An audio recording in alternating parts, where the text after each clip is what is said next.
ಆಗಿರುವಂತ ಈ ಸ್ಥಳ. ಬೆಟ್ಟ ಹತ್ತಿ ಕೆಳಗಡೆ ಇಳಿದ್ರೆ ಕೈಲಾಸಕ್ಕೆ ಬಂದಂಗೆ. ಇಲ್ಲಿ ಶಿವ ಪಾರ್ವತಿ ಇಬ್ರು ಮಕ್ಕಳಿಗೆ ಚಿಕ್ಕ ಮಕ್ಕಳಿಗೆ ಪ್ರತ್ಯಕ್ಷವಾಗಿ ದರ್ಶನ ಕೊಟ್ಟಂತ ಸ್ಥಳ ಇದು.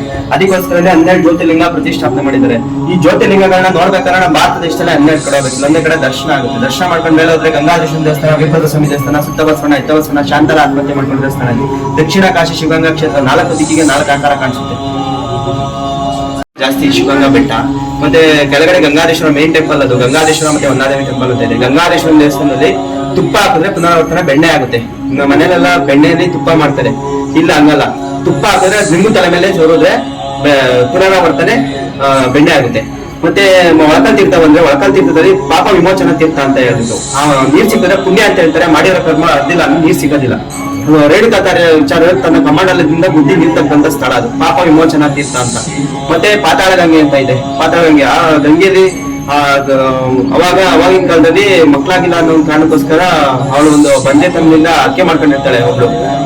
ಅಲ್ಲಿ ಮಗು ತೇಲ್ಬಿಡ್ತೀನಿ ಅಂತ ಹೇಳಿ ತೇಲ್ಬಿಟ್ಟಿರ್ತಾಳೆ ಬಾಳೆ ಎಲೆ ಮೇಲೆ. ಇಲ್ಲಿಂದ ಕುದೂರು ಅಂತರಗಂಗೆಯಲ್ಲಿ ಆ ಮಗು ತೇಲ್ಕೊಂಡು ಹೋಗಿರುತ್ತೆ. ಅಲ್ಲಿ ಬಂದು ತಗೊಂತಾಳೆ. ದೇವರು ಕನಸಿಗೆ ಬಂದು ಅಲ್ಲಿ ತೇಲ್ತಾ ಇದೆ ಮಗು ಅಂತ ಹೇಳಿದಾಗ ಅಲ್ಲಿ ತೇಲ್ತಾ ಇರುತ್ತೆ, ಅಲ್ಲಿ ತಗೊಂತಾಳೆ ಆ ಮಗುನ.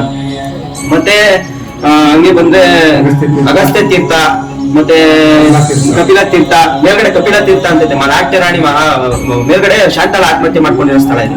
ಆ ಶಾಂತಳ ಆತ್ಮಹತ್ಯೆ ಮಾಡ್ಕೊಂಡು ಆತ್ಮಹತ್ಯೆ ಮಾಡ್ಕೊಂಡಿರೋ ಅವಳಿಗೆ ಮಕ್ಕಳಾಗಿಲ್ಲ ಅನ್ನೋ ಕಾರಣಕ್ಕೋಸ್ಕರ ಅಲ್ಲಿ ಬಿದ್ದು ಆತ್ಮಹತ್ಯೆ ಮಾಡ್ಕೊಂಡು ಅವಳು ಬೀಳ್ಬೇಕಾದ್ರೆ ಅರಳು ಅವರೇ ಕಾಳು ಕಟ್ಕೊಂಡು ಬಿದ್ದಿರ್ತಾಳೆ ಕೆಳಗಡೆ. ಅರಳು ಅವರೇ ಕಾಳನ್ನ ಕಟ್ಕೊಂಡು ಬಿದ್ದಿರೋ ಸ್ಥಳದಲ್ಲಿ ಅಲ್ಲಿ 4,000 ಅಡಿ ಕೆಳಗಡೆ ಹೋದ್ರೆ ಅಲ್ಲಿ ಅರಳುನ ಉಜ್ಜಿ ನೋಡಿದ್ರೆ ಅದು ರಕ್ತ ಆಗುತ್ತೆ. ಇವತ್ತು ಪರೀಕ್ಷೆ ಮಾಡಿ ನೋಡ್ಬೋದು. ಅದು ಈ ಬೆಟ್ಟದ ಹಿಂಭಾಗ ಹೋಗ್ಬೇಕು. ಅದ್ರ ಮೇಲೆ ಒಂಚೂರು ಅಲ್ಲೇ ಬಿದ್ದಂತ ಸ್ಥಳದಿಂದ ಒಂಚೂರು ಮೇಲೆ ಹೋದ್ರೆ ಕಪಿಲಾ ತೀರ್ಥ ಅಂತ ಇದೆ. ವರ್ಷದ 365 ದಿನ ನೀರ್ ಖಾಲಿ ಆಗಲ್ಲ, ಅದು ಯಾವಾಗ್ಲೂ ನೀರಿರುತ್ತೆ.